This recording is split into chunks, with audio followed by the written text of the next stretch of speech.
Hello and welcome to 1 Minute Theatre Reviews. I'm Paul Seven Lewis, and this is neither 1 minute nor a review. Instead, I'll be talking to Daniel Evans, the artistic director of Chichester Festival Theatre, about the new COVID-free autumn season, and in particular, why he chose a challenging play like Crave by Sarah Kane to open the season. Also, why he himself is appearing in Celebrating Sondheim, and why he thinks you're missing out if you don't give Sondheim a chance.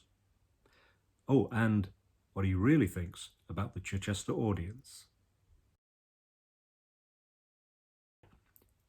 Hello and welcome, Daniel Evans. Daniel, you've already presented a season of Sarah Kane plays when you were at the Crucible in Sheffield, and now you're bringing Crave to Chichester to start your autumn season, with Tinuke Craig directing.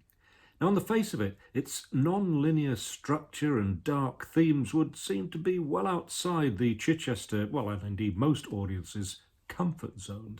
So I wonder why you chose it and what you hope we're going to get out of seeing it. I think it's a brilliant piece of work and possibly Sarah Kane's best play.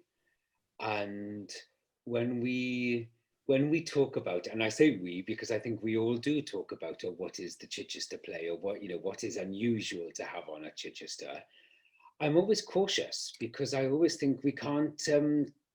We must be careful not to caricature our audience, because actually our audience, they tend to be, yes, okay, older, but that means they tend to be the audience that lived through quite a lot of hefty world events, the 60s. And so actually they're very, very broad-minded, and they're very, very theatre literate, our audience. And there's a core of them who love coming to the Minerva and love being challenged and love seeing the world being brought to Chichester. And why shouldn't they? They love feeling that they are being kept up to date with theatre and what theatre can do. So I suppose Crave fits very centrally into that kind of category where they've seen plays now by Debbie Tucker-Green, the double bill of Random and Generations. There have been many, many challenges. They saw Mike Bartlett's play Cock. Some of our audience couldn't necessarily bring themselves to say the title, but they did book a ticket. And so, I'm wary ever of caricaturing our audience, because I think that's sort of dangerous, because I think you can very, very easily patronize them. But to come back to the play is almost like a poem. It's a play that, as you said, is non-linear. It's a play about four people who are experiencing a kind of isolation, who want to find connection. And that's a theme that I think recurs in many of Kane's works, which is the need to connect with someone else and to find the person that's going to somehow fill a gap that you have in your life. And as ever, events can reveal a play anew. And I wondered whether the events of these last 7 months, where we've all felt isolated, some more than others, and that isolation has caused a huge amount of vulnerability, and whether the play would key into something that we're all able to recognize at this moment in time.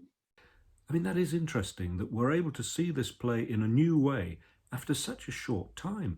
I mean, we're used to doing that with Shakespeare, but this is really not that long at all. Well, I guess that speaks to the intensity of what we've just lived through. Well, what we are still living through, let's face it. And someone said, it's the first time that the world is experiencing the same thing at the same time since World War II. And that, of course, speaks to globalization and those problems too. But at the same time, we're all having this global shared experience. Mm.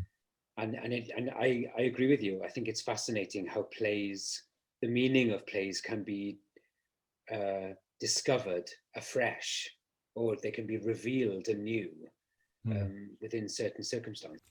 I guess that's the sign of a great play. I would say so. I would say so. I imagine you chose Crave partly because it lends itself to social distancing. You're absolutely right. The play can be done without the actors having to be intimate. So it's a play that can be done at a social distance. And of course, that will be reflected in the audience. And we're lucky that we have a large auditorium, so which is normally 1,300 at full capacity, and we're able to get about 45% capacity of the seats in use in these times. So we can get up to 600 people or so in there. Now, you're going to be live streaming most of the performances, so what are the challenges of playing both to an audience in the theatre and through the camera to an audience at home? Many challenges, lots of them logistical for us. We're all of us, theatre companies up and down the country are learning so much about the digital sphere at the moment.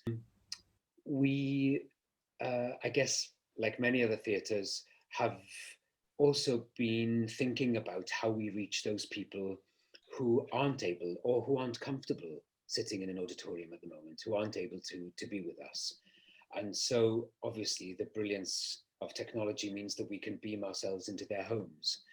We're lucky with this production because the director, Tinuke Craig, and the designer, Alex Loud, have been working with their video designer, Ravi, because there's a video is part of the production. So there's a major digital element as part of the production. And so in a way, the live streaming or the capturing of the cameras in the space, and there will be cameras in the auditorium amongst the audience, in a way, they're just an extension of that function within this particular production. Yeah, and I guess there's also something for me which I'm looking forward to, and I don't know how this is going to go yet, but we have some wonderful cast, and I'm looking forward to be able to, yes, experiencing what that is like in the theatre, of receiving their performances live, because I think in the end there's nothing like that. But I think it'll also be interesting to see what happens when we get to see them in close-up on screen. That will be a challenge, by the way, for the actors, to be able to sort of calibrate their performances so that it suits the audience present in the house and also the screen. Audiences can see Crave at the Chichester Festival Theatre from the 29th of October to the 7th of November and watch a live stream of performances from the 31st of October. Well, that's the start of the season, but there are many more delights to come. You've got stand-up comedy, concerts, dance, circus, a Christmas show, and a series of Wednesday matinees in which Chichester favourites, Patricia Routledge, Sheila Hancock and Michael Ball, will discuss their lives in musical theatre. And I notice that you're appearing in concert on November the 1st in Celebrating Sondheim. Now, I know you and Stephen Sondheim have some history. You won 2 Olivier Awards for your performances in his Merrily We Roll Along and Sunday in the Park with George. So tell me about the concert, but also what's special about Sondheim? Well, Stephen Sondheim this is his 90th year. He had his birthday earlier in the year, and he has a bit of a connection with this theatre because obviously Gypsy and Sweeney Todd are 2 of the most sort of recent big hits that the theatre had, both starring Imelda Staunton, who went on to win Olivier Awards for both of those roles. Yeah. So for me, he's a titan of the theatre. He's the greatest living musical theatre composer. I consider it a real privilege of my career that I got to work with him twice, even though I've been in more of his pieces, but I got to directly be directed by him in one-to-one sessions, during 2 rehearsal processes. And it felt to me that we should have a moment here at Chichester to sort of celebrate his work and celebrate, yes, his birthday, but his body of work. And so we've got this amazing cast, Olivier Award winners and rising stars, Hannah Waddingham, Jenna Russell, Clive Rowe, Gabrielle Brooks, and a small band. And actually the concerts, well, we were meant to only do 1, and that was, of course, when we had the full house. But now we're at a reduced capacity. We're going to have to do 2, and they're already sold out. So it's nice to see, that there's the appetite there also to be to appreciate the work of this great man of the theatre. I recently did a series for Box Office Radio called A History of Stage Musicals, and every time I came to a Stephen Sondheim musical, I seemed to be saying it was critically acclaimed, won awards, but lost money. In fact, you yourself had that experience when you went to Broadway with Sunday in the Park with George, had great reviews, lots of Tony Award nominations, including one for yourself, but the run only lasted 4 months, which is a tragedy.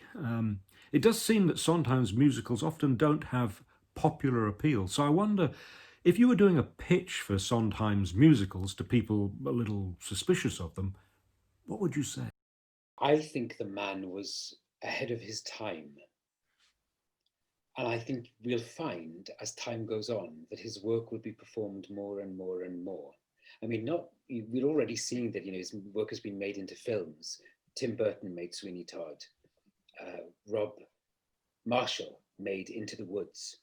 There are already talks that other of his works, well, Richard Linklater is going to be making Merrily We Roll Along. So, these great artists are putting his work onto film for posterity. So I would say that he, rather than being a kind of tits and teeth composer, if I could put it that way, forgive my language, but, and there's room for those composers too, by the way, which is just sort of sheer spectacle and enjoyment and tap dancing and, belting. He's a dramatist, he's a playwright who just happens to write through music.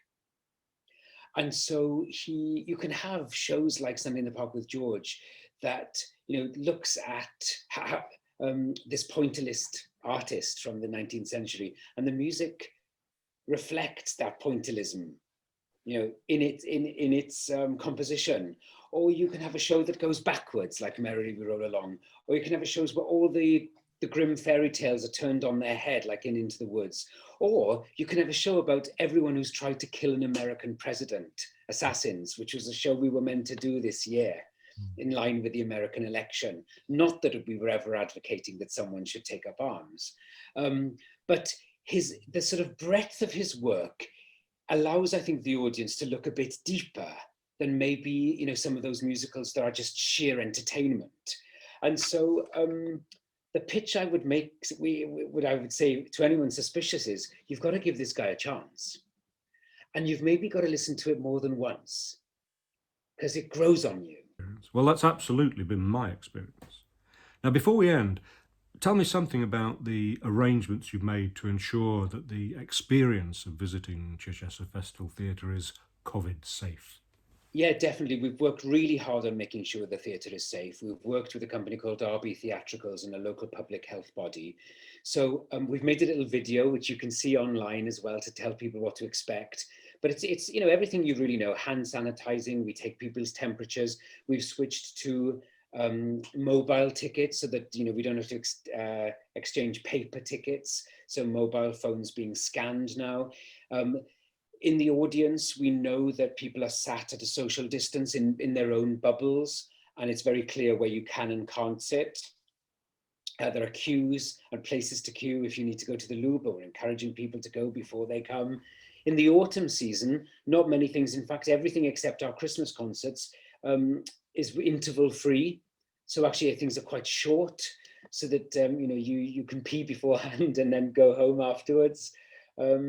So yeah, we've worked really hard actually to make sure that the theatre is a safe place, and we've had some test events, and actually the feedback from the test events has been incredibly positive. I imagine you're pleased to be back in the theatre. You must have been missing it. Like nobody's business. I'm so pleased. It's going to be quite emotional, I think, when Crave sees its first audience next week. Well, I'm looking forward to the autumn season at Chichester Festival Theatre, starting on the 29th of October with Crave, and I'm sure many other people are too. Daniel Evans, thank you for talking to me. Thank you very much. That was Daniel Evans, Artistic Director of Chichester Festival Theatre. If you want to be the first to see my reviews and interviews here on YouTube, please subscribe below.